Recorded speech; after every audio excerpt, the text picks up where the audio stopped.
Hey, alpha females, welcome back. Today is going to be a very fun episode for me because I am going to be interviewing my little sister, my biological little sister, Rebecca Freeman.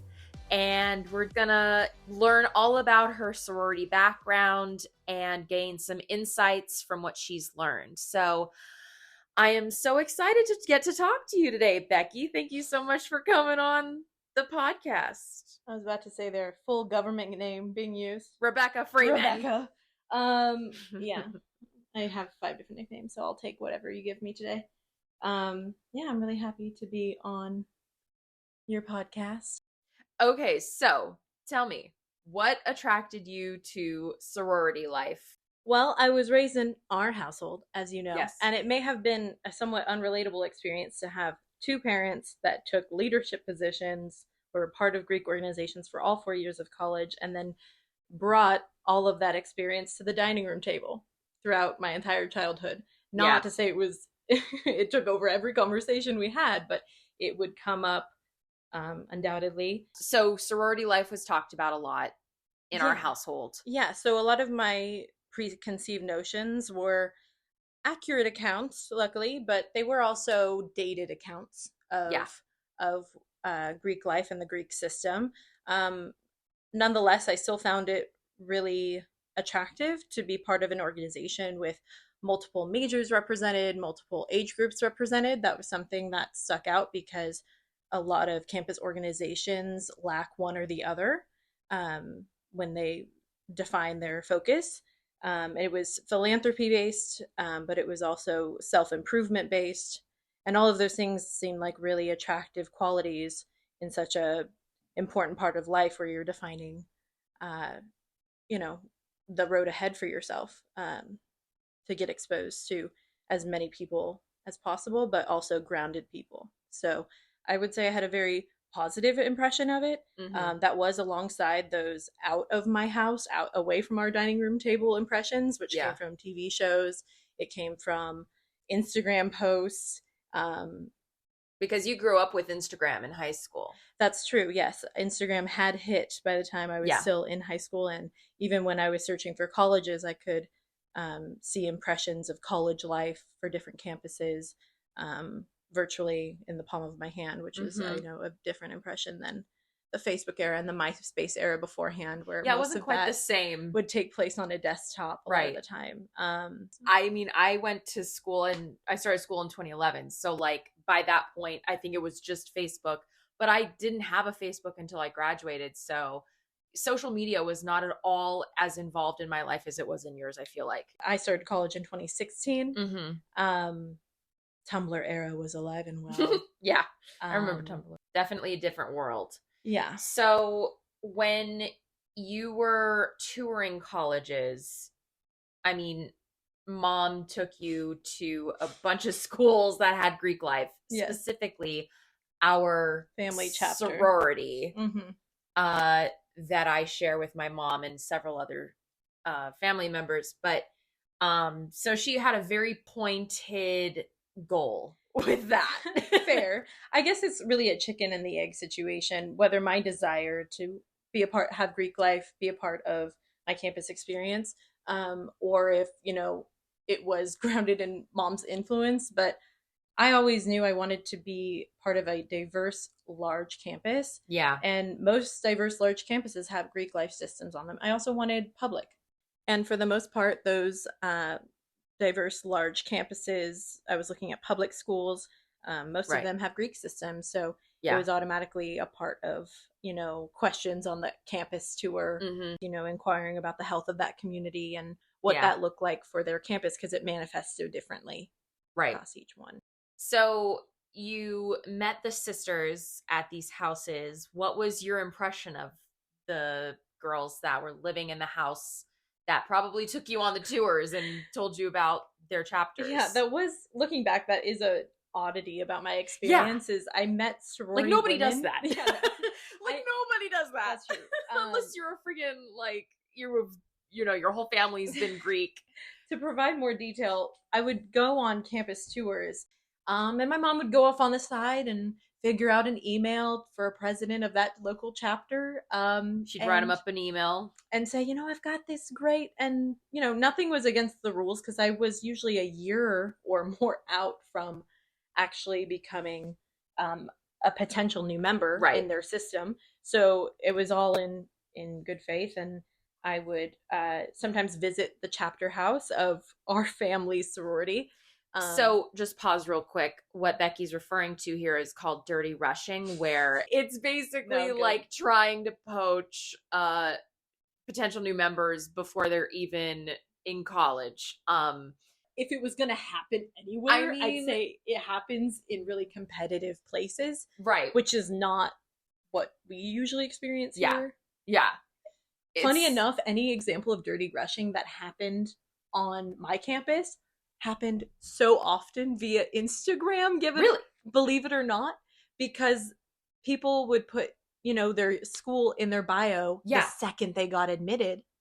Oh. And sometimes that's during their senior year of high school. Right. And so if you have some good researchers, girls would go out, again, not the best of the community, right? Because they're not going about it the right way, and reach out over messages. Right. And again, if we've learned anything about legal advice, it's don't write something in a message or a text or an email that can be tracked back to you with easily a timestamp. Come Jesus. on. Anyway, stupid. So don't do it. Anything, if you're gonna be going through formal recruitment, that is the only time pretty much that you should be feeling like you're being recruited. Pretty much to prevent an uneven playing field. I mean, arguably recruitment starts the first day of school, because current sorority members will wear their letters proudly on campus, and that's already advertisement for that house.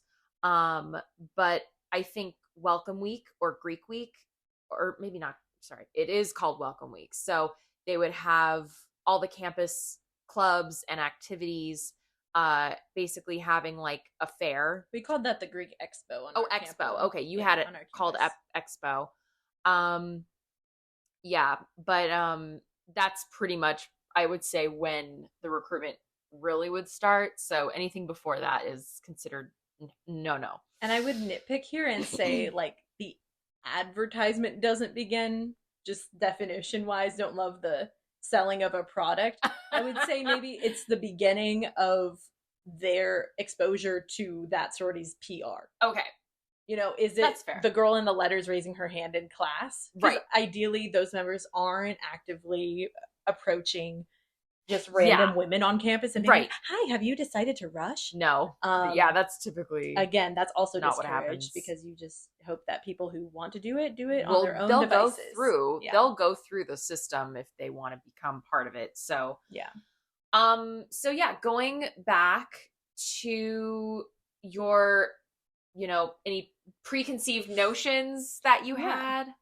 I really liked getting a fuller picture. I was always really appreciative that my mom went to the extra work to reach out to some of those chapters. If for no other reason, it felt like the campus tour brought me around where an average college student would attend classes, catch a club meeting, or catch some lunch with friends. But when it came to where they went home at night, or where they would go after class, or where they would, hang out with friends, that was kind of a unexplored image in my mind. Okay, so you didn't have preconceived notions of sorority women then? I'm sure collectively, between being a younger sister to one, yes, I had all of your impressions.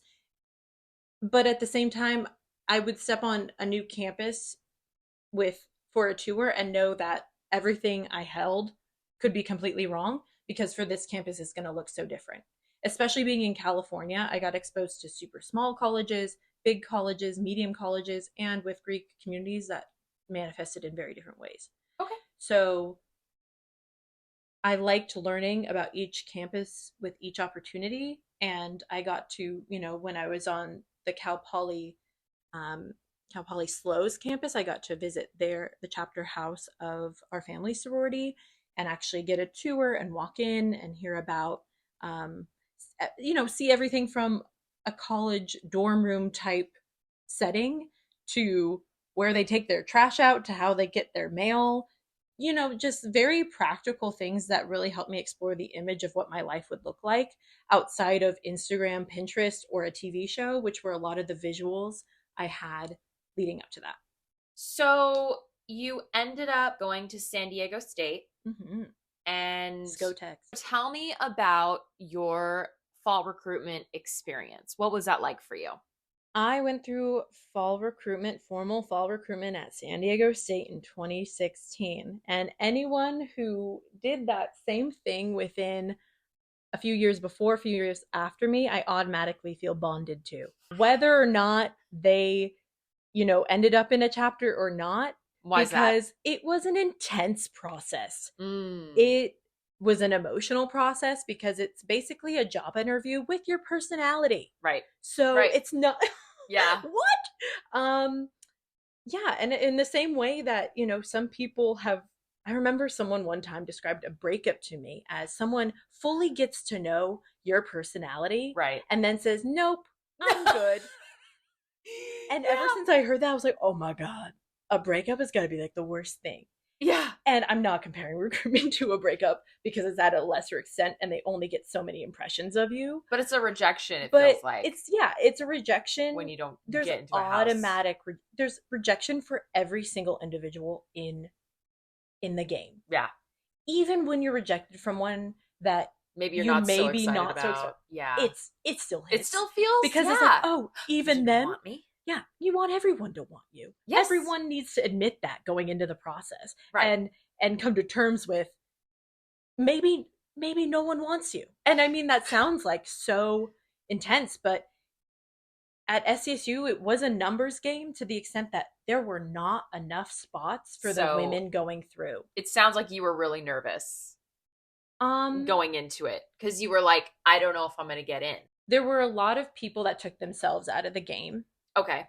Because they would decide, I want either house A or B, and if it's not that, then buy. And they would leave the process super fast. So it was intimidating going through, seeing the numbers of girls dwindle each day.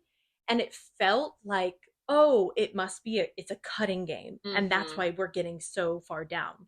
Really, recruitment would be over a long weekend. And from like Tuesday or Thursday to Saturday, you'd have half the girls that started in the process. And it really felt like a last women standing kind of situation. But with more perspective, you recognize, oh, it was just a lot of girls in the process that were in it for the wrong reasons. Right. They weren't in it because an entire idea, entire system sounded good, entire commitment to something sounded good. It's because they wanted specific letters or they wanted to be in the same one as their roommate. Right. Or whatever it was that was, just kind of such a small vision of the whole thing.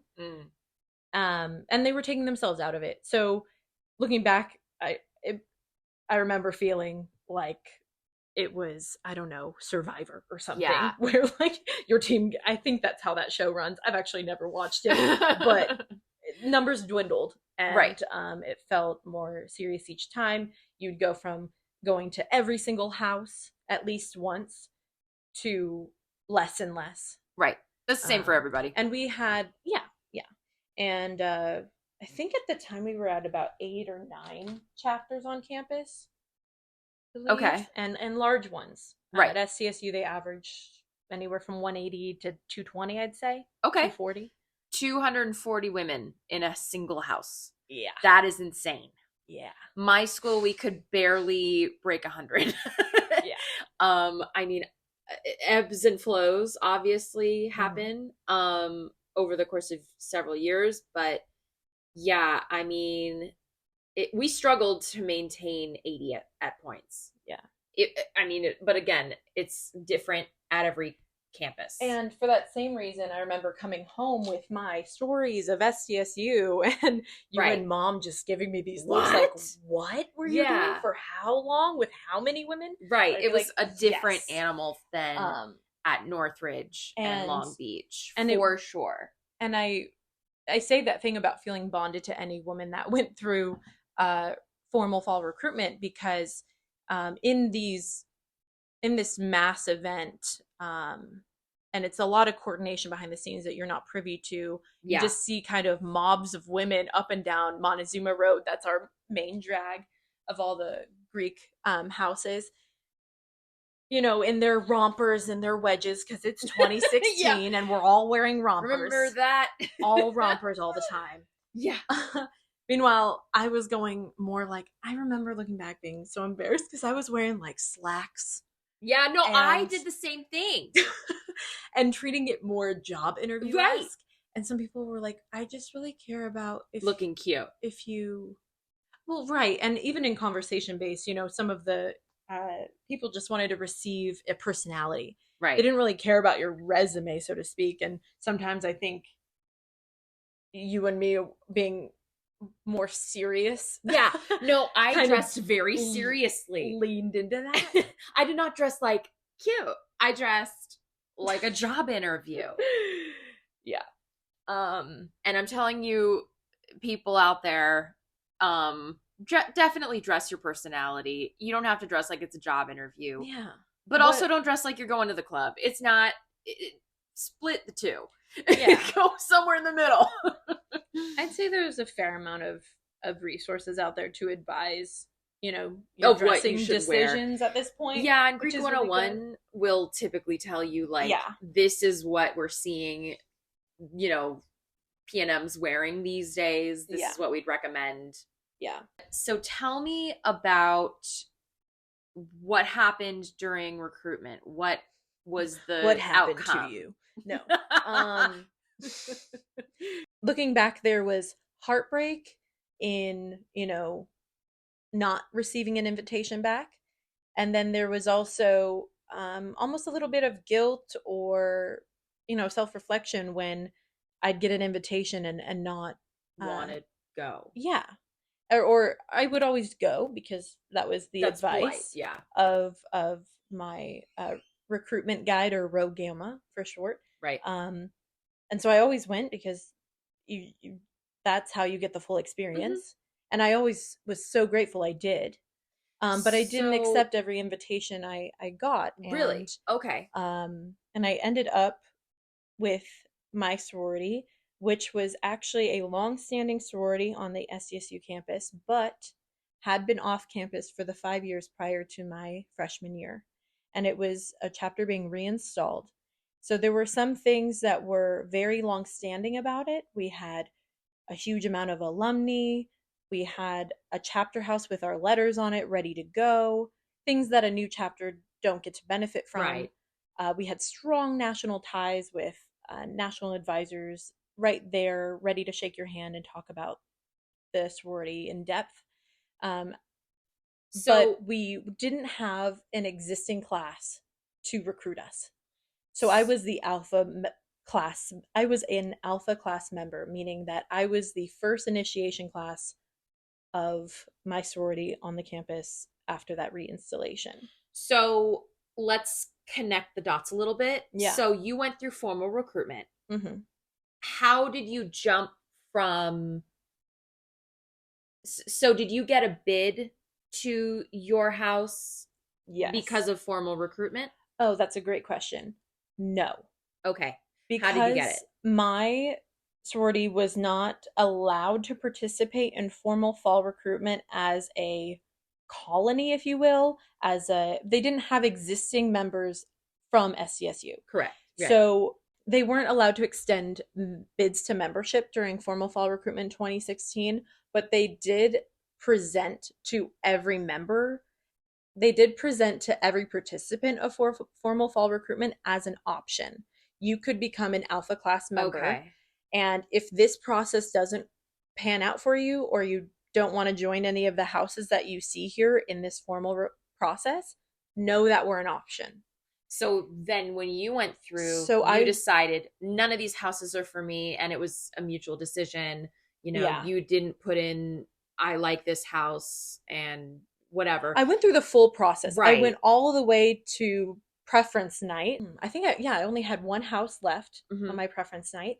I still attended, even though I wasn't sure where I wanted to join. You were not excited about it. So grateful I did, because I feel like I, overturned every rock and Hmm. looked under. Um, and I got to be a part of their preference night and still have so much love for that chapter, and got to know so many more members in all the 4 years that happened after that Right. night. Um, and after that night, still felt the same way. Wasn't a mutual fit. It wasn't mine. Okay. It wasn't going to be what I would, So identified with. because I want to delve into the details because your situation is so unique. Yeah. So like when you decided I don't like this house that I went to preference night for, what were the steps to let your rogamas know like I want to try the This, house that's coming back yeah. and is open? Yeah. How did you get from there to there? Yeah. So my chapter was represented by only two national representatives. They were both in their 20s, I'd say. One was from Maryland, one was from Illinois. They were well dressed and well spoken, and um, very happy to talk to you about the colonizing sorority. Yeah. And they gave this presentation to all formal participants. So it was something on my mind as an Right. option. And having come with no particular ties, because my family sorority wasn't at SCSU, I always kept, what ended up being my chapter in mind throughout the whole process. Right. And as I got to that last night, preference night, and didn't feel that connection, I signed something odd that, again, you do not need to know about except for this one particular circumstance in your life if it happens. And it's a document called a Mistaraba. Okay. And it was basically that I had gone through the process, Mm-hmm. and I will not be accepting any bids to membership Okay. at the end of this process at all. Okay. So they would guarantee you a spot in one of the sorority houses. That was kind of an agreement that the coordinators had with all women going through. The trouble was, and the numbers would dwindle so much, is because most of the women going through didn't want a spot in any chapter. Okay. And I understand that, because you want one you identify with. And so I basically did what I saw a lot of women do on day 2. And after going through the whole process, took myself out as an option, Right. because I didn't want to waste that sorority's time and have them spend a bid to membership, because you only get extended a certain amount. Okay. I didn't want them to spend it on me knowing I wasn't going to accept it. Right. So I took myself out of the process. They were given the same number of bids and were able to extend them to other girls who might have accepted them. Right. And so I was out of the process. And then I think it was in October. So this formal process really happened like late August, September. Right. Yeah. And my sorority's recruitment process started with a round of interviews, very similar to the formal fall process, but without being combined and placed right next to interviews with other chapters. Mm-hmm. So it was a very singular experience in that regard. And I was interviewed by alumni, but I was also interviewed by chapter members of local chapters. We were really lucky enough in San Diego. There's a lot of other universities. There's University of California, UC San Diego. There is University of San Diego, private, a bit smaller. There's Point Loma, and then there's San Diego State. And those are the 4 big boys.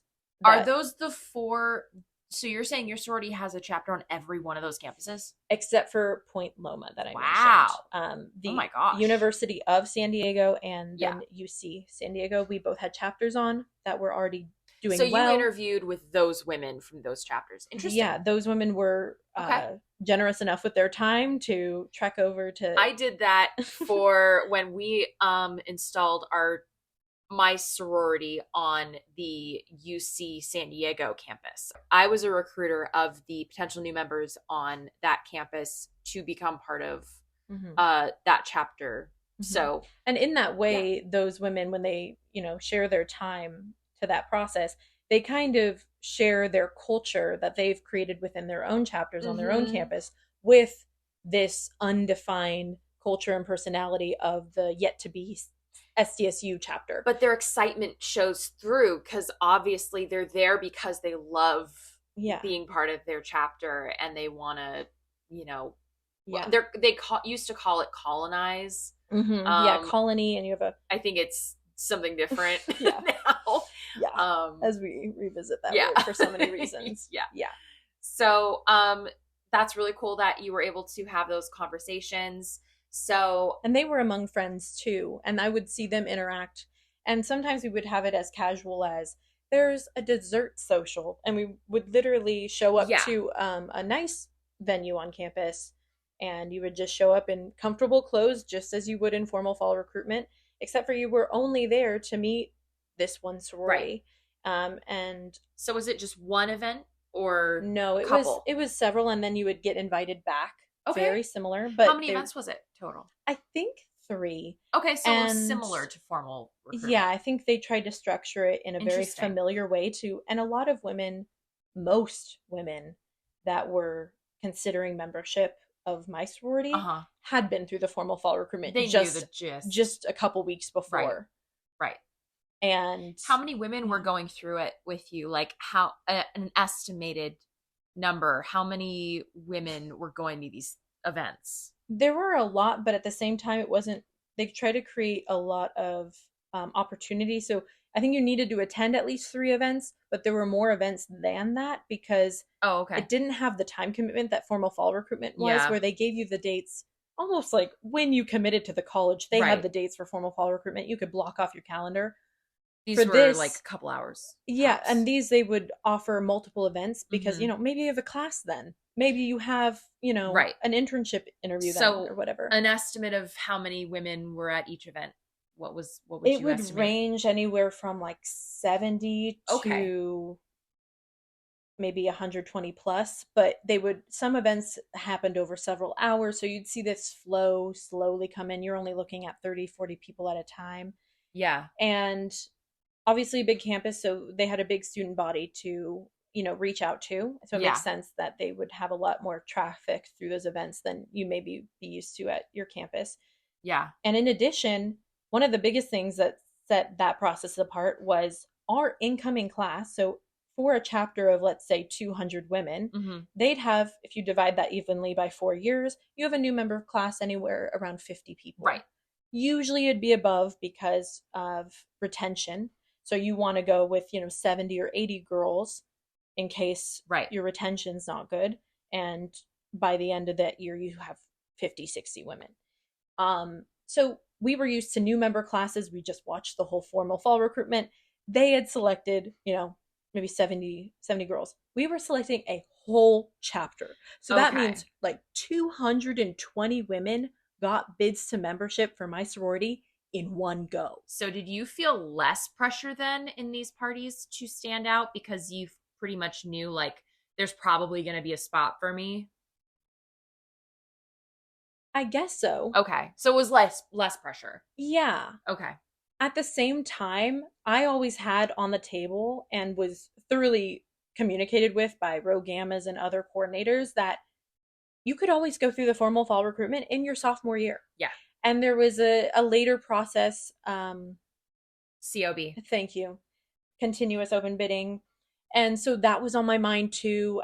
Like I said, I had some heartbreak. You've got options. I had some heartbreak during formal fall recruitment, so I still had attachment to some chapters and heard that they were doing continuous open bidding. So there were a few things on my mind. And when, you knew the numbers were just a bigger intake for this sorority chapter, if you let that elitist mindset get to you, you're like, oh, well, it's just an open door, isn't it? Anyone can get in.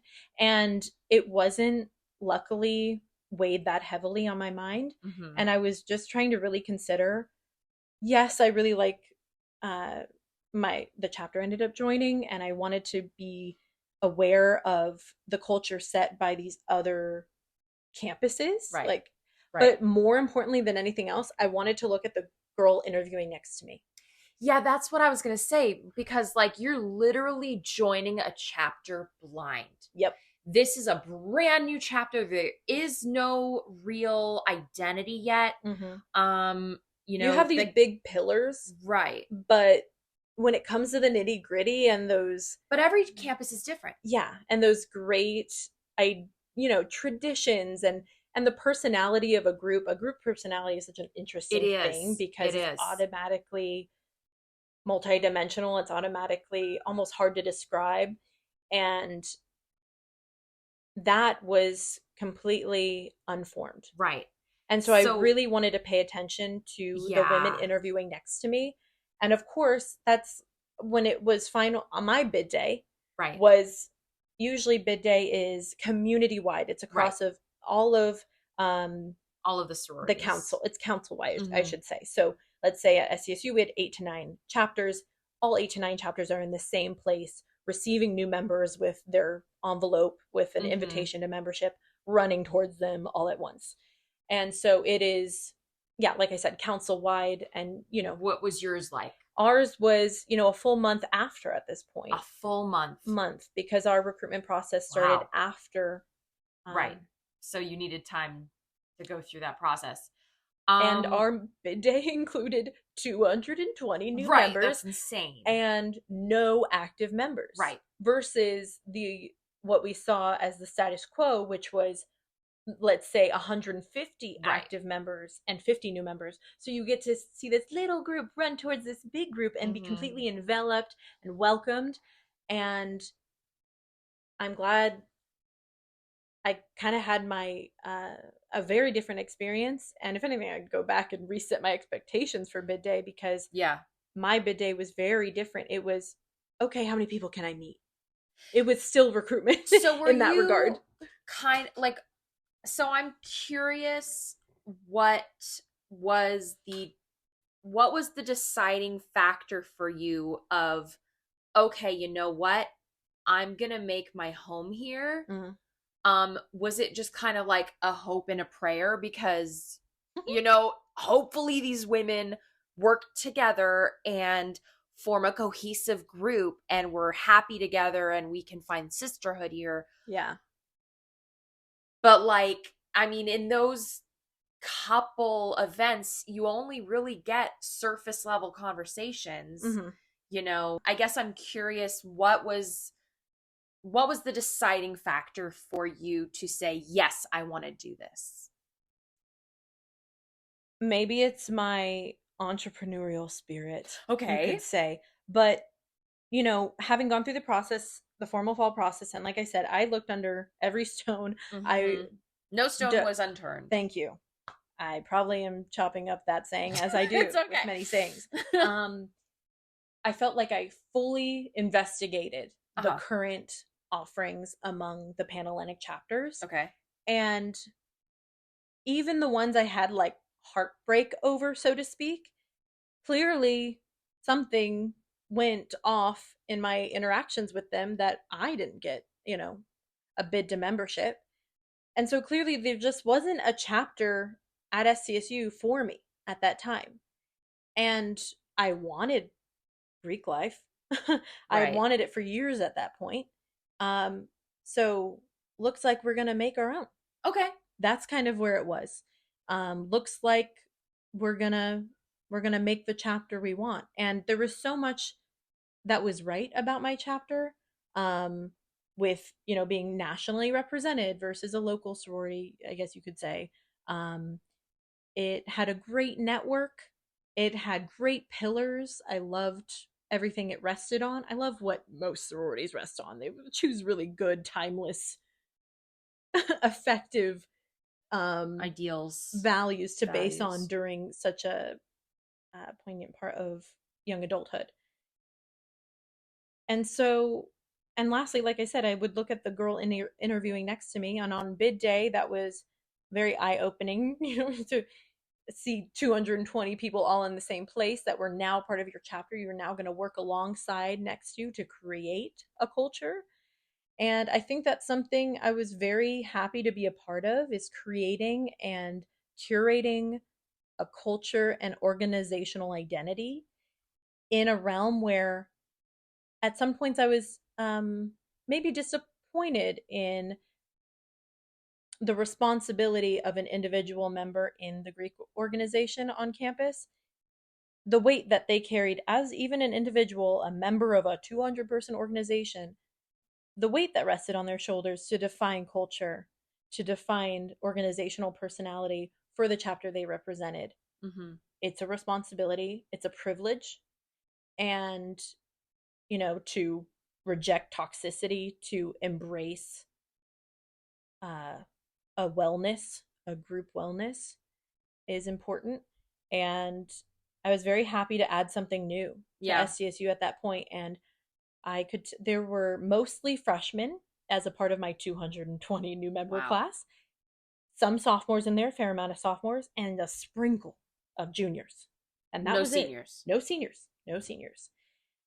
Oh, there might have been maybe 2 or 3, and I'm so sorry if somehow you forgot. Your podcast blows up and it gets to them and they hear this and they're mad at me.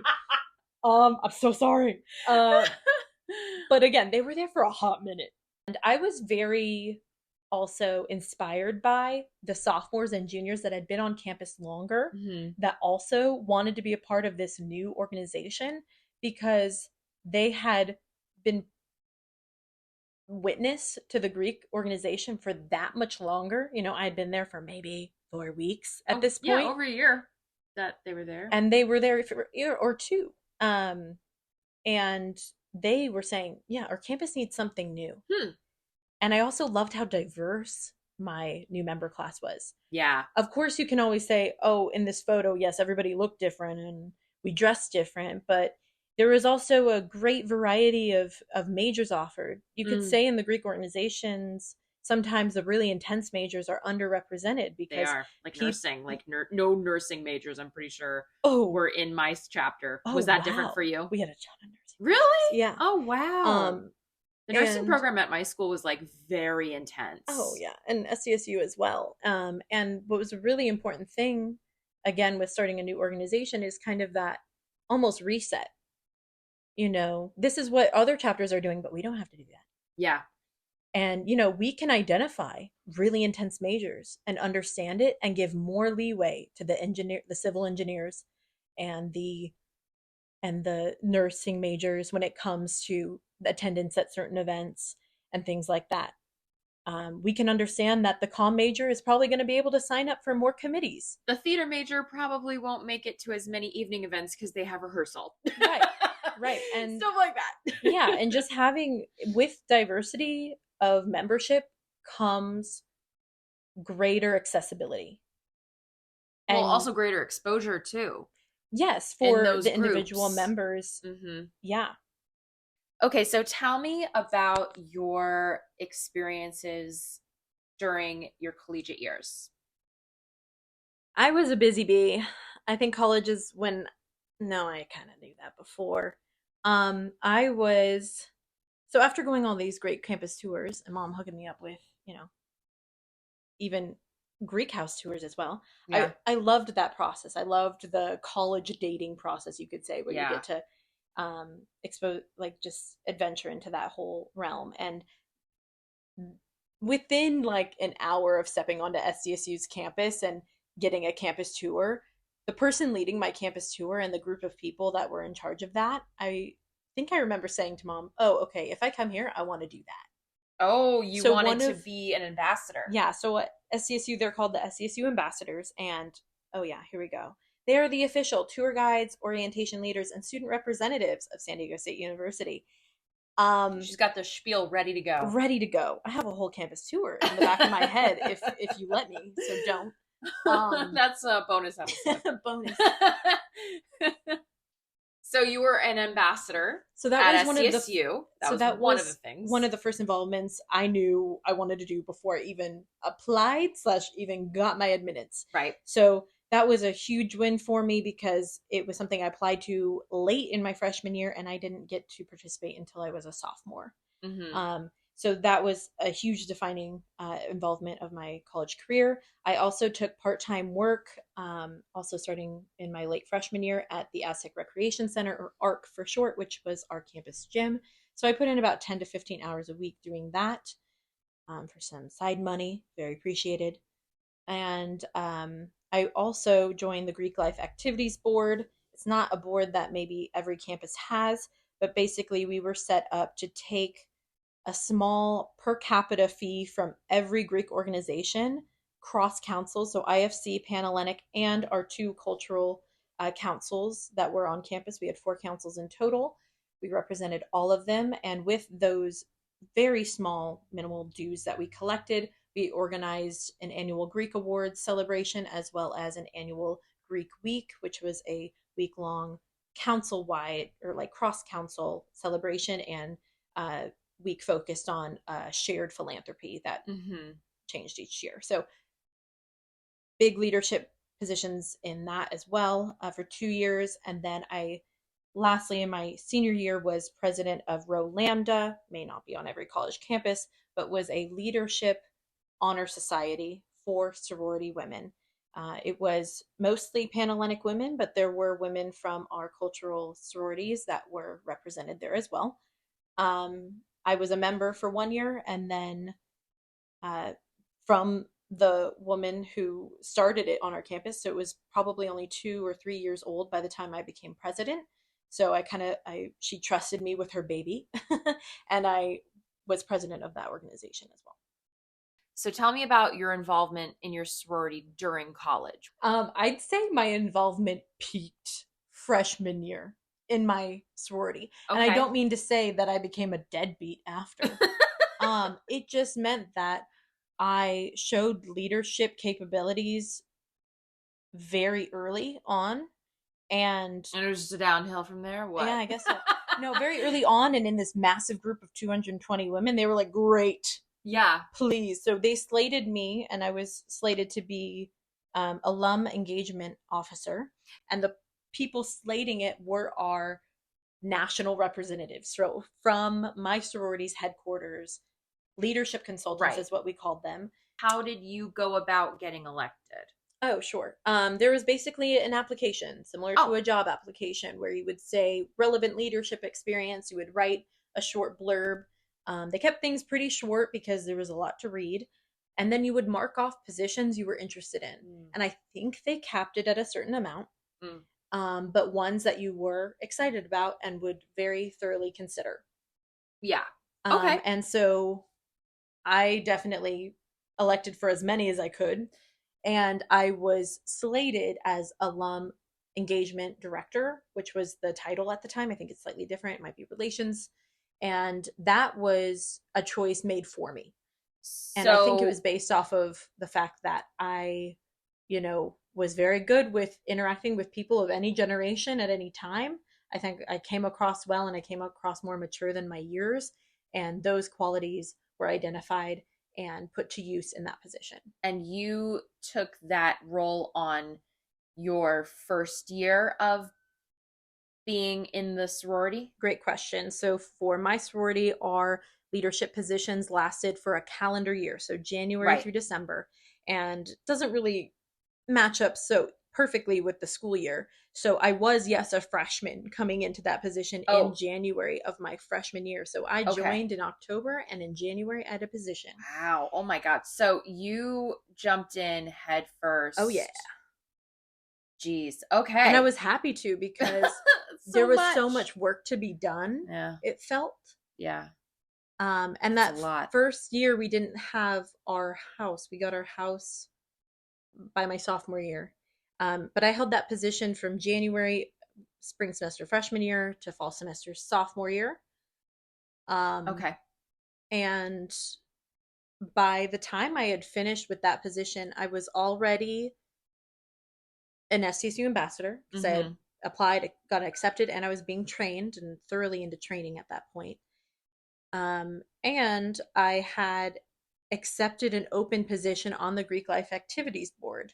For a time. And so by the time it came for my sorority to reconsider cabinet positions, I was a semester into my sophomore year. I had committed to these 2 other things. I was working part-time at the ARC, so I had a lot of things going for me. Yeah. And I was happy to keep giving to my chapter. And so I thoroughly applied the next time, being like, I was alum, engagement director in the past. What's next? So basically you had to be on call this whole night. in case you got a call. And Yeah. I got a call and I picked it up and I was like, oh, what am I being considered for? Right. Different than what I considered. And it was actually kind of heartbreaking news at the time. And it was, we haven't slated you for anything. And I was also so confused. My little brain was like, what? I couldn't comprehend. I was like, I show leadership qualities. What was the reason they gave you?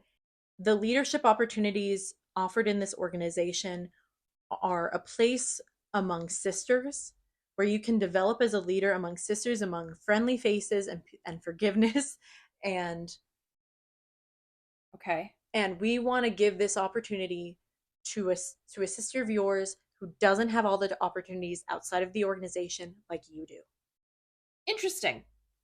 We see you doing ambassadors, being a tour guide to strangers, hordes of strangers on any given day, ready to tour them around campus, answer or get the answer to any question someone will ask you, working at the ARC and interacting with the entire campus, and then also signing up to do Greek Life Activities Board in a position on a whim.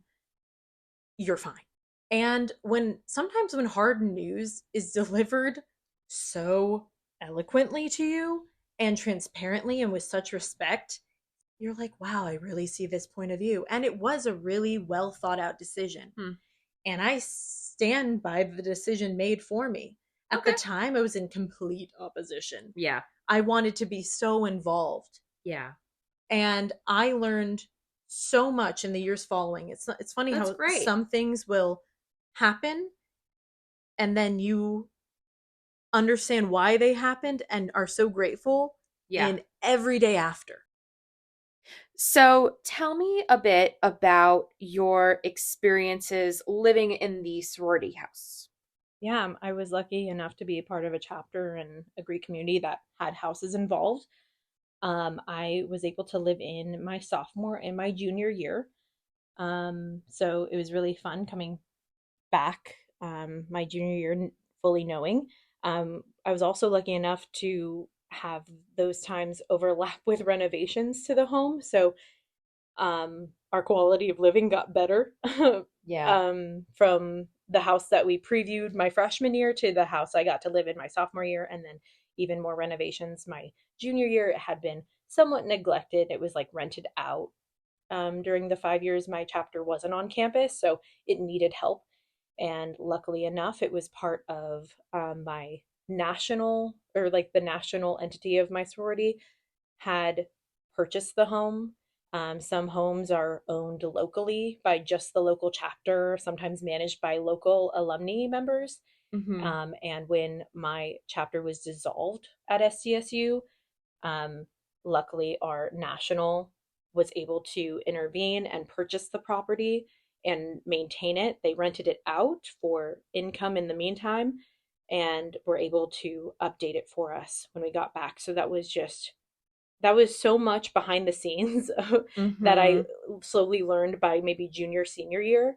And I'm so appreciative because it allowed us to have the home still, the same home that was built for us in 1961 for our chapter, specifically to be a sorority house. Very uncommon in California. So many of the California sorority houses were converted apartment buildings or simply private homes. My sorority was a converted duplex. Yeah, there we go. Converted duplex. So I will say a sorority house built to be a sorority house is designed differently layout wise and capacity wise than an apartment building with a bunch of private units or a private family home. So totally love that. I'm a big fan of real estate and development and just how we inhabit our spaces, and absolutely loved being in walls that had seen so many years of sisterhood, covered in composite photos. We could find so many scrapbooks in the basement with photos of the same hallways we were walking up and down. And there's something just so magical about that, feeling a part of a bigger something bigger than yourself, a bigger history too. That your blurb of these super fast 4 years is intertwined with the much longer running history of a chapter, and even one that was dissolved like mine, where you could criticized was a discontinuous history. Being a live-in, of course, for the more minor note of it was easier to attend chapter meetings. Yes. And going to So much events easier. was so easy. That was one of the big selling points of Huge. being a live-in, is you could fall down the stairs and be at the event. and be at an That's event. why I did it. And as someone Yeah. that was hyper involved, like I was, Yeah. part-time work and school was where a lot of people stopped, and I was like, oh, how about 3 more organizations? So it was the reason why I could do what I did, was because Yeah. I lived in, I could easily attend sorority events, and living in also allowed me to be an 8-minute walk from the campus gym, Yeah. where it was my part-time employment, but it also helped a lot of girls stay active, versus, being in a house that was several blocks away. They needed to drive to attend classes, whatever it was. What years did you live in the house? So that would have been 2017 to 2018, and then 2018 to 2019. And I was really lucky too. We had just the best personality of a house mom. We were technically, that's not her formal position, and I'm glad it wasn't. She was hired as a facility director. Sounds better on an application. And there was a lot more that she was honestly directing. She was a proper property manager. She oversaw all maintenance and repairs. She also oversaw all of our renovations that I spoke to earlier. She would oversee security. So we did have a security system. We had fobs that let us in. A lot of security concerns in a semi-urban, suburban campus with a ton of people in and out. We were on Montezuma Road, with an alleyway behind us that was notorious for having concerning activities going on. So I'm so grateful to her too, because she made the rules very well known, and a lot of them, no, every single one was to serve us and our chapter. And most importantly, she put the live-ins first because it was our home. Yeah. And so we did have the notorious no boys upstairs rule. Yeah. Same with our chapter. And we say it upstairs because for us, all living quarters were on the second or third floor. And the first floor was the only common spaces, so to speak, where you can, of course, host people of any gender, of any age. It was purely for the comfort of all the live-ins we had one shared bathroom. Did you have friends that you could bring over that were not part of the sorority? Could you bring them over if they were girls? Yes. Okay. Did you do that often ever? Just curious. Most of the time, we just hosted in the common spaces as a live-in. I can speak to that. There were some people that just had, their best friend from freshman year, their best friend roommate. They would bring them upstairs. And they would bring them. Yeah. It was just tighter quarters. Personally, we had many doubles or double rooms of 2-person occupancy. The way our house was designed. There were also very large rooms. I was only ever in the very large rooms. So I was my first year in a 5-person room, and then in my second year, a 4-person room. So that meant I had a twin bed within 2 feet of the next twin bed in a row.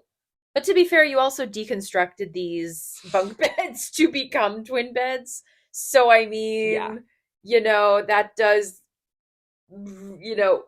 take up a lot more space. Well, yeah, that was in the 5-person room. We did deconstruct that because no one wanted to climb on the ladders, and you got to figure that out. You got to figure that out. We had some tall people that were like, I hate hoisting myself up every night. Like, wait, why would you stop doing that?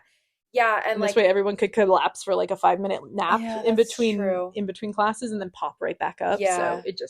So I lived in the same house, or I lived in the same room in the sorority house for the 3 years that I was a house girl. And house girl. That's what they called it. Okay, no one in my chapter ever called it. We just said the live-ins. Oh, okay. Well, we called it live-ins. We called it house girls. House girl. Okay, I'm a house girl. Listen. There's house girls and town girls. Town girls. You're kidding me. I sound like I'm from another generation. You do. You do. Well, I am technically a millennial. She's a city gal. And technically you're Gen Z. Aren't you? Aren't you technically on the Gen cusp. Z? 98 people, I see you. We occupy both realms, and sometimes it's rough out here. Is it? Okay. But I mean, okay, so back to the house or the room that I lived in for 3 years. The first 2 years, it was such a small room that for whatever reason, we decided to cram three beds in there. A double, or it was a bunk bed, and then a single bed.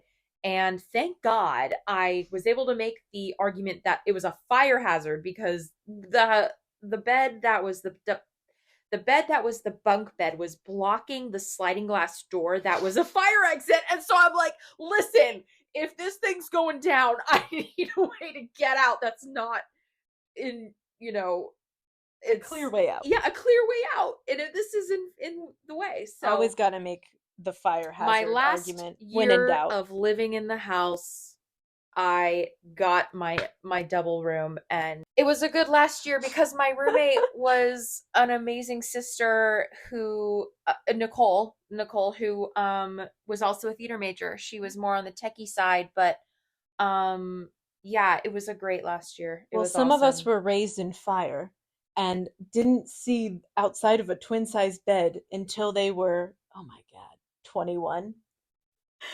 I was in a twin size bed when visiting home and then in my dorm room and at the sorority house until my senior year. Oh, Senior year, I had to buy a mattress because I was like, oh my gosh, unfurnished home I'm about to rent. And I got to get a full size mattress. And I was 21 celebrating oh. my 21st birthday, being like, I have a full size I mattress. forgot that was when you got the other house. Okay, so thank you for telling me about your live-in years. So tell me about your favorite collegiate memories. Mine were perhaps, again, non traditional because we were a founding class, my initiation class or new member Yeah. class, you could say. So it was kind of the conglomerate of every moment we felt like, oh my God, we did it. We made a chapter. Yeah. Or anytime we were like, wow, look at our chapter. Look at Oh my gosh, us. look at us. Who thought we'd be here? Not me. Not me. Not me. And yeah, so like there was one, I don't know, I think several years we were, highest GPA among all the Panhellenic chapters. And we were like, what? Us? That's Fantastic. awesome. And we had great representation of other majors and other thresholds like that. But definitely my favorite memories, like consistently surrounded bid day and then every moment thereafter where we got to meet this new member class. I was never the new member director, which was a position in our organization, but my big sister, my sorority was. And I always appreciated kind of being close to her so I could be close to that process. I was also, being an ambassador on campus, obviously loved that introductory phase of getting to learn about a college, a campus. So everything from their first tour to orientation day. And basically, it was that experience, but for our chapter. And having been such a part of creating our chapter and setting a tone, setting traditions, creating traditions in some cases, um, I was so, and reviving some as alum director, or engagement director, I learned so much about the traditions we used to have and ones that we should really revive. Um, Getting to be a part of creating our chapter, I loved watching this whole new class of women, usually around 50 to 70 women, lean into it. Yeah. And also just getting to know who did we who did we accept? You learn people on a surface level, and in all the months following, I got to learn, I'll just use fake names and to exemplify this, but oh my gosh, Sarah, Sarah, like this new member, yeah, she's like totally into graphic design and she wants to do our philanthropy logo and we're gonna have like 6 shirts this year.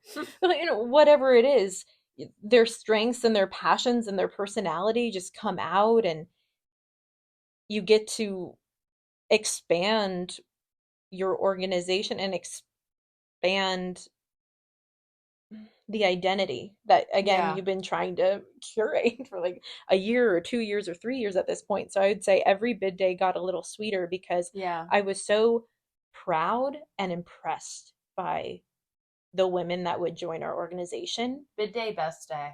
It is. It really is. It was high energy, and I don't mean to say like, oh, the high energy day, the hype day is the peak of the sorority experience, because maybe your bid day, like mine, was non-traditional or odd or just different. Right.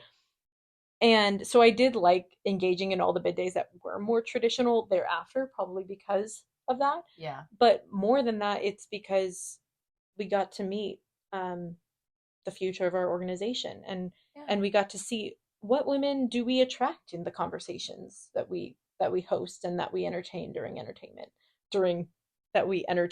recruitment. So tell me about some other collegiate memories that you have that stand out to you as being really special. By far, some of my favorite memories surround my involvement in the larger multi-council organization, which was called Greek Life Activities Board. I think by the end I was VP of External Affairs, and we had a VP of Internal Affairs and a bunch of others. But I was basically in charge of engaging a community of thousands of my peers that were all Greek in this shared celebration called Greek Week. And I had known it had been great on campus in years prior, and that it had fallen out of favor, usually because of poor management, and it just wasn't a good event anymore. And then people were like, you can take it or leave it. So I was so happy to revive it and re-empower it. And some of my favorite memories were, previously we have Greek Week delegates. So these are a member from every single chapter on campus who gets to learn about Greek Week and then go home to their chapter and explain it all. They're their local touch point for it. Loved the delegates. I was in charge of the delegates and making sure they were knowledgeable on the whole process. And we'd have delegate meetings. The status quo at that point was having delegate meetings on campus, usually in a classroom that we just rented out for the time. And it was pretty sterile environment. You're in like literal desk seats that you were probably in several times earlier in the day. They're always at night when people can try to get there between dinner and maybe a night class. And I basically charged forward with the idea that we have facilities of our own, and that's rare. It's for any campus organization. The business fraternities, they don't have houses. The engineering society doesn't have houses. This philanthropic organization, they don't have a facility of their own. And it was always such a trek to get onto campus for a lot of people. It was also a barrier to entry for people who had to drive back to campus, park and all this. So I reached out and was like, can we have the meetings at chapter houses? And I would line up different chapters to host each time. And it was so great. And it was so great for unexpected reasons. I was just hoping it would be easier for people to get to the meetings, and that it would be better ownership of these delegate meetings if they were, in our if they were in our facilities. Yeah. And, bringing Greek Week home, quite literally, to some organizations. And so those were like kind of what got me into it. And what ended up being such a sweet moment in that was, one huge responsibility of the Greek Life Activities Board was kind of collaborating across council. So at SCSU, we had 4 different councils, and 2 of those were cultural councils. So NPHC and the USFC, and that stands for National Pan-Hellenic Council, and the United Sorority and Fraternity Council. Both of those incorporated, I know, so many words. Lots of acronyms. Yes, but the NPHC and USFC represented fraternities and sororities that were culturally based. So in addition to having values aligned, it was also a cultural and community-based identity of all of those students passing through these large institutions and needing and wanting a home to develop their identity among peers. Right. Great stuff. Most of those councils did not have any facilities. They were maybe started in 1996. Right. Or whatever it was. They didn't maybe have the huge national support that a lot of the Panhellenic and the IFC chapters had. There was actually one chapter that had a house that was part of those organizations, but they were the exception to the rule. They were our neighbors. Oh. And it was such a great experience to be the one who concocted this idea to bring these delegate meetings off of campus and host them in a different fraternity or sorority house every week, because they were weekly meetings. And boy, could you tell when you were being hosted in a sorority house versus a fraternity house. I'd be lying if I say we weren't in a fraternity house one time and watched a rat run across. Oh no. Between me and like the delegates. Ew. And we all just were like, just in silence, like, did we all see that? Okay, move on. And then that's horrifying. Yeah, no. No, I mean, absolutely not. Some of the boys of the house just took ownership. They were like, oh yeah, we have a name for him. It's like, oh, we named him Ratatouille. That's good. That's good. Meanwhile, oh god. Meanwhile, at the sorority houses, they're like, do you have audio visual? Do you need a hookup? Do you have an HDMI cord? Because we have one. We're gonna have one of our members just on the side if you need anything ready to go. Yeah. Wow, thank you. So welcome, so well hosted. But it was I learned to love how included it felt to literally open your doors, to just have another chapter open their doors to someone. Because a lot of these people, and myself included, I hadn't been in another sorority's house except for formal fall recruitment. Right. Same. And my only memories in their house would be attached to formal fall recruitment. Mm-hmm. And how great to have a reason to, fully enter and be accepted into this other chapter as a part of the community, not necessarily like a part of their organization, of course, right, but still open arms. That's something I kind of regret about my Greek experience, is not going to more Pan-Hellenic events that were held at different sorority houses. I went to a handful, but not enough. And honestly, if I could go back and do it again, I would go to more of the other sororities events, because I feel like, you know what, hindsight, I feel like I kind of missed out by not going. And I mean, on our campus, it was standard practice for a lot of sororities and fraternities to host a philanthropy event. Yeah. Within their facility, so at their house. And so that was a lot of exposure then, and people could always, but with a philanthropy event, there's of course a ticket to enter or to participate. They're like $5, $10. Yeah, no, it was always very low, but nonetheless, if you maybe don't know anyone in that chapter, have any reason to be there, you probably wouldn't go to their philanthropy event. Yeah, that wasn't very common. So this was a perfect reason for, literally, I had a whole host of delegates, one from every single chapter on campus. Yeah. And I had a required meeting where they needed to get their butts seated in a chair in this facility, this house that they had never been in. And the biggest impression I got, and the very rewarding part, was how happy so many members of NPHC and USFC, again, those culturally based organizations, were to be accepted into these homes. And also how educational it was. They were like, oh, so this is what it looks like in here. Interesting. And some would ask for like tours, or would have a friend from class and they'd recognize, they'd be like, oh, you live here. Yeah. And they're like, oh, I have psych with her, or whoever it was. And I remember some girl being taken upstairs because she just wanted to see the rooms. Yeah, she was just it's a curiosity thing. And because even people within our own community, because they weren't part of the more traditional Pan-Hellenic organizations, but they were still in sororities or vice versa, not IFC, but were in fraternities, they still had, even within the Greek community, had those impressions of IFC and Pan-Hell that largely came from social media, or movies, TV, or a movie or TV. And so this was I've learned time and time again that the number one way to knock down stereotypes or knock down preconceived notions is open arms and transparency.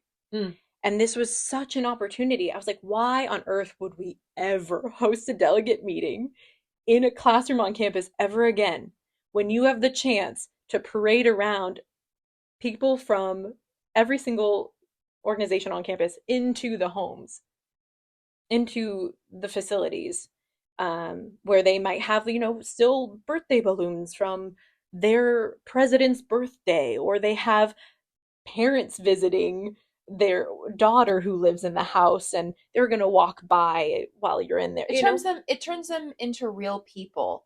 Yes. It makes it real. It's like, oh, okay, these are people that I can approach and befriend, and yeah, it makes it more accessible, like you said. And funny enough, I learned this from a luxury marketing management class. So it seems irrelevant, but I promise it is. There is something very psychological about closed doors. Yeah. It's the reason why you walk up to a Tiffany and Tiffany's has its doors closed. There's usually a security in front. Right. And you would think about that, oh, that's loss prevention. Right. But it's not. It's more than that. You need the door opened for you. And every single properly defined, you could say, luxury company, their storefronts will have closed doors. And I mean, in the case of Greek life, when you're, running along a whole avenue full of homes with closed doors for security reasons, yeah, it has that psychological message of, some people walk in and, but they know someone lets them in, or they're calling someone on their phone or texting someone as they walk up, and you might get a slight of what it looks like as the door closes. There's something different there. Right. So, and then again, philanthropy events where, okay, $5 at the door. Yeah. So again, all for good reason, that you're charging like a ticket to entry and it's cheaper to host an event in your facility than to rent one out. But that's why I was so proud of the delegate meetings, and each one made me so happy. And I was so proud that I had been able to add something to our community, which is something I wanted to do when joining my own organization. Is I wanted to add a new vibe to what we had existing. And then to be able to do that outside of my organization too, I was like, whoa, this is great. This is great. Yeah. And even if I made impressions only on my peers, and, if I check back in on it now, oh, delegate meetings are back in classrooms, great. Okay, whatever. You can't hope for legacy to go on like that. But people are going to come in and make new decisions. Yeah, I made an impression on my peers, and that's all I can ask for. And I was so happy watching it on their faces, hearing feedback after. I went a step further to require, so in Greek Week, they're separated into teams. Right. And on these teams, all 4 councils would be represented. Right. So we'd have, let's say we have 40 different organizations, 40 different fraternities and sororities on campus. They'd be neatly organized into 4 or 5 different Greek Week teams. Yeah. And then let's say 7 or 8 fraternities and sororities per team. Yeah. So that's 7 or 8 delegates. Right. Per team. And I quite literally gave Greek Week points. I kind of made the point system myself, so I was entitled to give away points. And I gave away points for delegates that could send me a selfie of all 7 or 8 of them hanging out outside of our delegate meetings in a pre-organized social event. Right. So I, to my phone, got sent photos of like a Smash Bros session from, fill in the blank fraternity house between where other people were invited after a delegate meeting one night. I got sent pictures from like Wings and Things where like, we got dinner after the delegate meeting. Points. Yeah. But the thing is, like, people wanted that connection. And I was quite literally like assigning it like homework or, extra credit, if anything else. And they knew where I was coming from. I was like, you have all year long to meet your sisters and brothers next to you. You have kind of all year long to go to other events within your council. Yeah. Or take leadership inside of Panhell or go to another Panhell philanthropy. When are you going to interact with someone outside of your council? Not often. For a random reason. Between IFC and Panhell, it happens a lot more organically. Mm-hmm. They have houses next to each other. I remember we Right. invited the fraternity that was next to us for a scary movie one time, of live-ins to live-ins, and so that Mm-hmm. would happen very organically. But yeah, that just made it feel like, oh, anyone who wears letters on campus, we're part of something. Mm-hmm. And it really is, when you think about the definition of being part of a Greek organization. If you don't have a house, that doesn't mean you're any less Greek. Yeah. If yours was founded in 1993 versus 1897, that Right. doesn't mean anything. Yeah. And so it was really nice boiling it down to, like, what does this mean? It means we wanted to be a part of something bigger. We wanted to contribute to something outside of ourselves and define what we wanted in adulthood now and strive for it.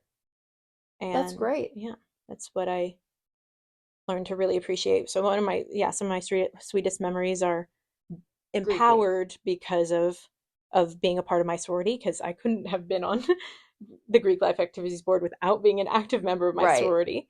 Um, and how much pride my chapter had in me for being a Uh-huh. part of it. Yeah. Every time something Greek would come up in our chapter meeting, I had no title. Okay. Right. I was always in the sea of people, because in a 200 plus person chapter, it's a sea of people at a chapter meeting. And, something would come up and they'd be like, oh, actually, do you know what the date for that is, Becca? And I'd be like, oh, yeah, we're looking, it'll be I can tell you exactly what October date. 15th for that one. And they'll be like, thanks, and, yeah, and I could just That's feel how nice. proud and how also inspired some of the younger members were. Yeah. I was approached every time someone would apply to be an SDSU ambassador. They'd be like, "Oh, Oh, because hey, they I just like knew. submitted a thing," and not because we did rec letters. They weren't doing it in kind of the self-serving fashion. They were kind of doing it also to be, "How was your experience? How did you Right. balance things? Is this? I kind of want to do it because I want to get into education, or I want to get into. Is that a good route? Um, Yeah. what does our commitment look like? Things like that. Also, it would be like, how do you like Greek Life Activities Board? Do you know, like, if there's open positions later? Yeah. Or I was thinking of events manager. Is it like the events manager in our organization? I'd be like, no. Mm. I had that insight. And I think what was really nice is that I felt appreciated in my chapter for every single involvement I had outside of. And my value in the chapter was not tied to my title in the chapter. Yeah. So tell me a bit about your alumni experience. When did Mm-hmm. you graduate, and tell me what that's been like since graduation? Great question. I can identify about four different endpoints to my college experience. And I want to recognize that I finished college in COVID era, and I'm sure COVID era students will be able to identify with this, where things happen kind of messily or non-traditionally, or half and then the other half later. Um, but there was summer 2020 when I moved away from campus, was still a full-time student, so I took fall and spring after that, fully virtually from home in Los Angeles. And in spring 2021, I had 4 years of involvement in my organizations. It felt like the right time to step away. They were starting to reinstitute in person things, and I was at home in Los Angeles, so that wasn't very um, compatible. So that's when spring 2021 is when I stepped away from all of my extracurricular involvements. So that felt like an end to my proper college experience in its full form. Yeah. And then I still had a semester of classes that I did in the fall semester after, where I was commuting once a week to San Diego State from Los Angeles to finish up those classes. So that felt like a funny invitation back onto campus. But my extracurriculars at that point, we were working 25 to 30 hours a week up in Los Angeles. So it kind of felt like the half there senior who's interning, Yeah. and really more career focused at that point, than student life focused. And then I got the awesome, somewhat unnecessary for my degree at that point, but wanted to take it, opportunity for a semester abroad in Italy. And so I did that. I felt super necessary as an international business major to do that. Yeah. So I did. And so I took my last class in May 2021 Okay. after the formal ceremony happened at San Diego State. So I did not walk and get that formal nice certificate until May 2022. So I started backing away from college life all the way in summer 2020 Yeah. and technically didn't formally finish the process till May 2023. So that's a long time. That's a long I time. would say all my involvements ending spring 2021, and then all of my classes ending also spring 2022 would be the endpoints that I define or identify with more. And kind of in that slow partial end each time, I was retiring parts of my college identity and leaning more into pieces after. And in the time since, and focusing on what's next, I haven't leaned into it. Almost feels like looking back because I was alum engagement when I was in my chapter. So I was Yeah. always very well aware that there were It's not just alum 4 years, it's for life. yes, I was always very well aware that there were alumni chapters involved. And I have always thrown around the idea of being a chapter advisor. I think I would be very helpful to a chapter. And I have some peers from my initiation class that have become chapter advisors Okay. to USC, up here in LA. Those Yeah. are our options. Where we live in LA, there aren't any like Local. universities in our back door, like in our backyard, I Are should say. there local alumni chapters you can get involved with? Yes, I believe there is one near us, and I haven't pursued them just because I am so fully booked figuring out my career, my relationship, my living situation, and I don't have probably The any more time. to give. Um, Well, it's good that you recognize that yeah. because you were so heavily involved in college. So now it's like maybe we We take a almost step back a little It's bit. almost like we learned how to say no. Yes. That's crazy. Yes. That's And very it's good to very learn. important so that, I mean, I know you, I don't mean to say, oh, you're involved, so you never learn to say no. I mean to say, like, Trust me, you, I learned how to say, I knew yeah, how to say no. yeah, you do. And I really appreciate all the more that you are involved, knowing that you've got limited capacity. We've all got Hmm. that limited time, and it's still makes it, and you still prioritize it, and you say no to other things because of it, Yeah. and all the more respect because it's hard to watch the person who's involved and is stretching themselves too thin. Yeah. Yeah. And a lot of times those people carry resentment with their involvement because of how the cost, Yeah. because of what it costs them. Yeah. So here's to saying no and saying yes all the more enthusiastically. Yes. And having boundaries and knowing what is doable is Mhm. so important. And so that's great that you're able to live that. So tell me about how you feel your sorority involvement has changed your life and what does sorority mean to you? It's funny when you pick something during such a uh, pivotal moment in your life, like college years, where there wasn't really a before and after where you can look very very easily at, oh well, I look like this and then I added variable a and then I came out this, so variable a created change. I would say just it's formed me rather than maybe changed me. It's contributed to how I've formed myself Hmm. and Okay. carved out the life I have in front of me and how I will continue to pave a life for myself. It's done that through the sisters I had, and being so open to a diversity of experience and of thought.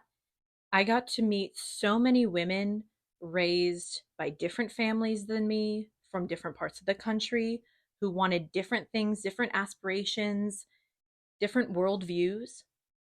I got to call each of them a sister Mm-hmm. and have kind of this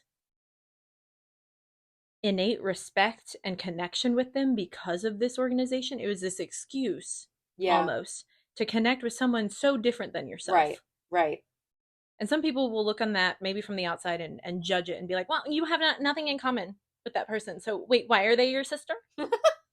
I'm like, how great of a practice to To find choose someone something you so have in different from, common with yeah, you. Yeah. to find someone, yeah, who you have no excuse to maybe approach, or no excuse to, have joined a club together based off of a common interest, and have joined it based off of values and these kind of like really wide things that up to interpretation, have this common ground to connect on. Yeah. And for that reason, with this common ground, you get to deeper, better conversations. Yeah. And you get to deeper, better understanding because of those. Right. And I feel like I was exposed to so many different versions of womanhood and got Yeah. to explore so much through their eyes, through their stories, through just exposure to them and their families and so on, what they wanted, that they helped me define the woman I want to be. And I would limit it to adulthood if it was, and it, whether it's career, responsibility to parents, Hmm. responsibility to yourself, what health looks like for you. Right. But it's beyond that. It's also, what is it to be a sister? What is it to be a daughter? Eventually, what does it look like to be a partner to someone? A wife? A mother, maybe? Do you Yeah. want those things? And what does that look for you? Because kind of the best and terrifying thing about exiting the formalities of a college institution is the goals are no longer set for you in Right. stone. You set your own goals. The structure is lost. Mm-hmm. And you have to define success for yourself. You get a lot of practice in sorority.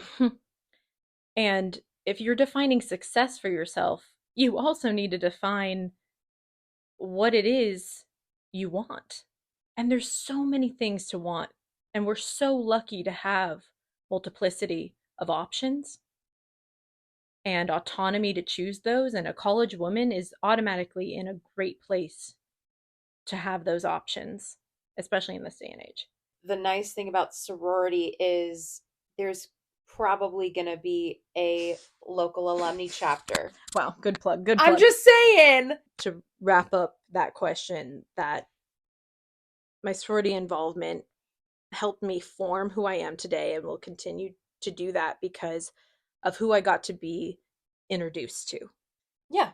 And whose lives I got to be witness to, who without my sorority, I would not have joined a mutual interest club.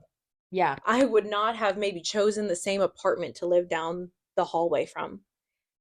And that's what I celebrate the most about looking back on it and how it's influenced me, is because I feel so much better informed on the lifestyles I want and the aspirations I have, while still holding so much respect for all the women that choose different lifestyles and different aspirations from me. They are one and the same. I can be so excited and confident about my own while still holding so much respect and gratitude for the choices of others. So to round out this interview, let's go over any advice you have for women looking to get into Greek life, or someone who's already in a sorority, or somebody who's about to graduate, or somebody who is already an alum.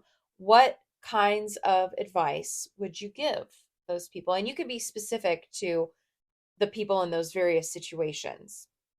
Yeah. What advice would you give them? When you're going to commit to something, really commit. And I don't mean to say, oh, are you in a sorority? How many positions are you holding? Yeah. And I just mean mentally. Literally, that's it. Just mentally. When you've committed to something you're in it, lean in. And I have heard this before, and it was a saying, everything you put into it, you'll get back. And I don't know why. It never really sat with me, like, or really Resonated? resonated with me. Thank you. Um,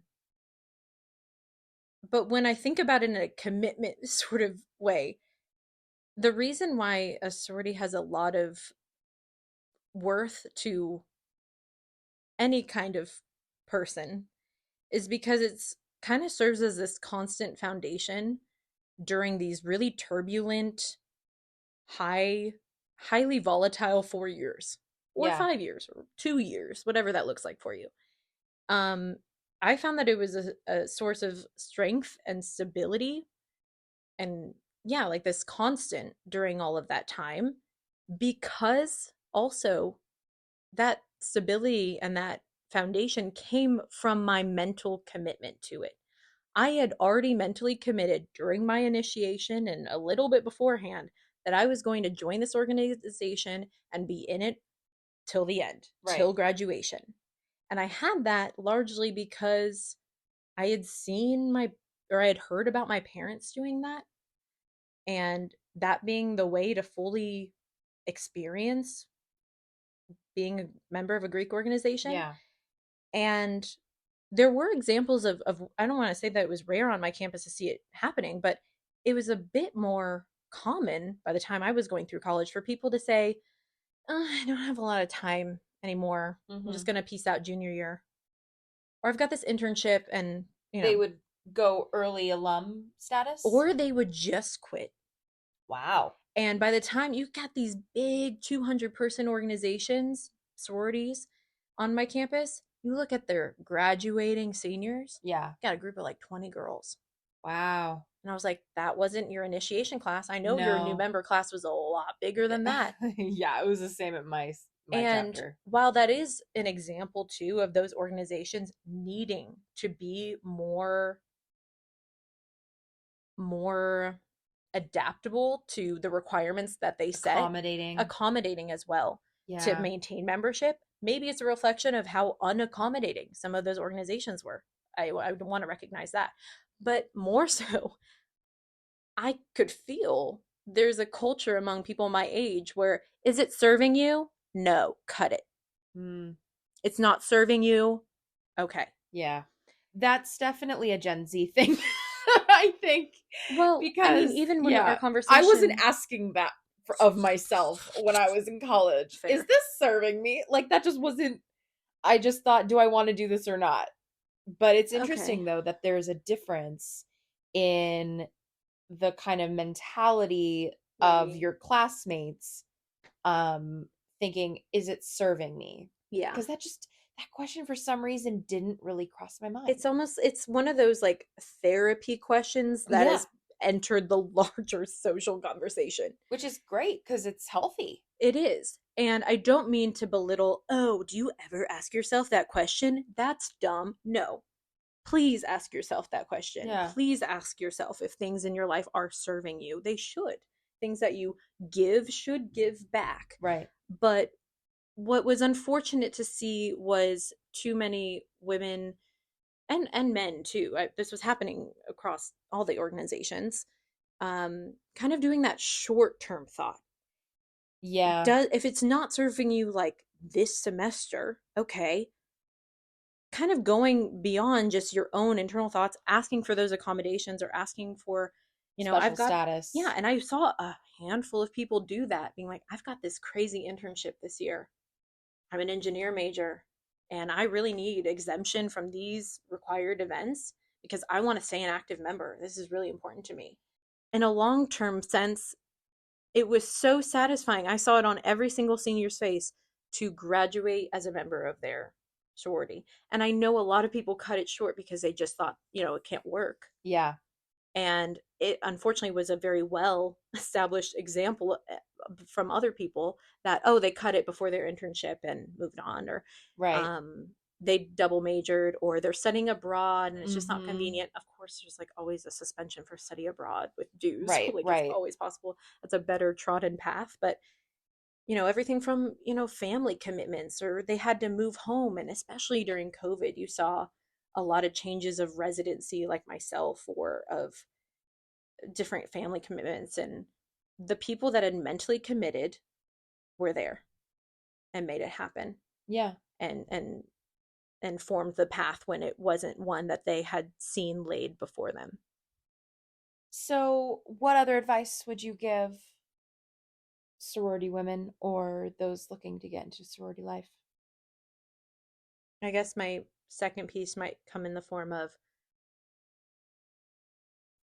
don't relate commitment to an organization to a title. Okay. A term I learned in my time in Rho Lambda, that Leadership Recognition Society, we would recognize, we had a GPA minimum, yes, but we recognized sorority leaders on our campus for their everything from innovation in their position.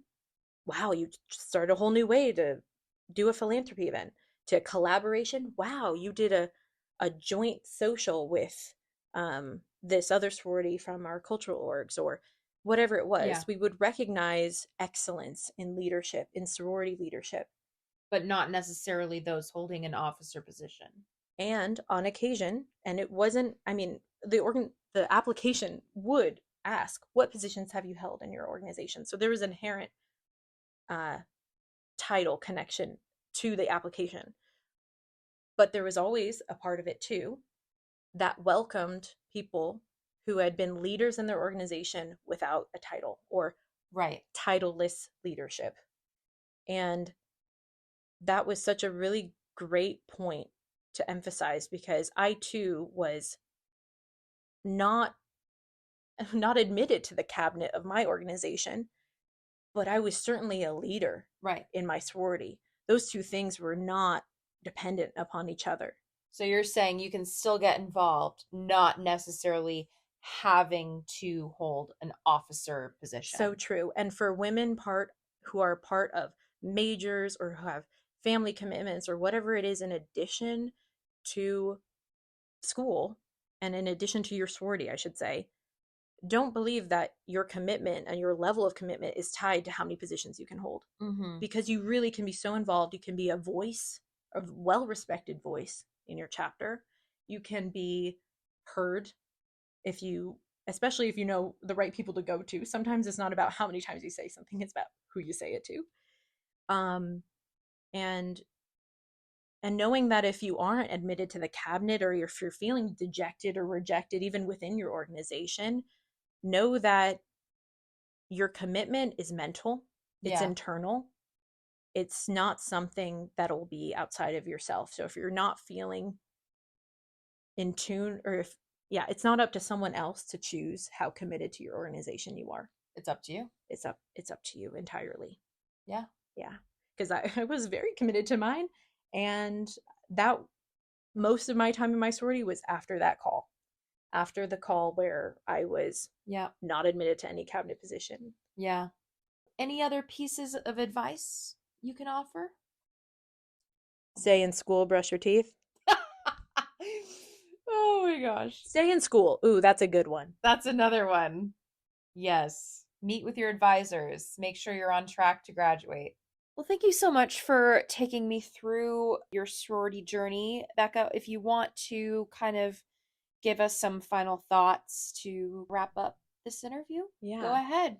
I guess one thing I've been noticing as I've transitioned from, student status to just person status, adult Being an status. alumna. Oh, well, sure, that's one of my many identities. Yes, that too. Um, is that transition from the planning to the doing. Okay. A lot of school is about planning, preparing Right. for the doing. And there's a lot of expectations set up when you plan and prepare and study. Yeah. And I don't mean only in the career sense, where maybe that was what your studies were and then you're getting into your career later, but even as you were preparing for college and looking at which organizations to join and doing all of that planning and preparing, I certainly created so many expectations. Mm-hmm. And given my very, perhaps one takeaway from my experiences, it was very non-traditional. If Mm-hmm. So I apologize if that makes me unrelatable, but No, I think there's several instances where somebody might have a unique college experience and feel kind of alone in it.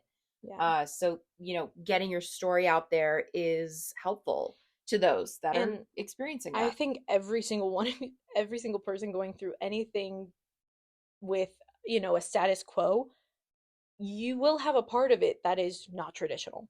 Yeah. And just expect your expectations to not be met and to be flipped on their heads, or your expectations to be redefined, or just completely disregarded for something you'd never thought of. Yeah. Our imagination will never serve us well enough to properly anticipate the future.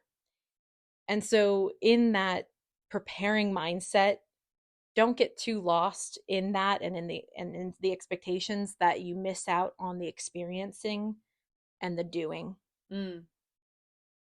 especially in whether it's sorority life and your entry into it. Soak up the doing part. And a lot of that is commitment, mental commitment, leaning in. And I've heard this saying, I think it started on TikTok, so you're welcome. That was main character energy, right? And all I can boil that down to is committing and leaning into your existence and your reality and your life in the face of all of these external inputs that show you other people's lives and other people's experiences and other expectations. So, main character energy it up. Your sorority is the most important. Your experience is the best one there was to have because it's yours, and the one ahead of you is the best there is to have because it's the one that's waiting for you. And when you approach it with that, you can't lose. I like that. Yeah. Yeah. Thank you, TikTok. Brought to you by TikTok. No. Oh God, I wish. Okay, well, thank you so much. And thank you for listening to this week's episode. Send me an email if you have any questions about sorority life. You can send an email to alphafemalepod@gmail.com. And be sure to rate 5 stars wherever you listen to this podcast. Thank you again for tuning in this week, and I'll see you next week, Alpha Females.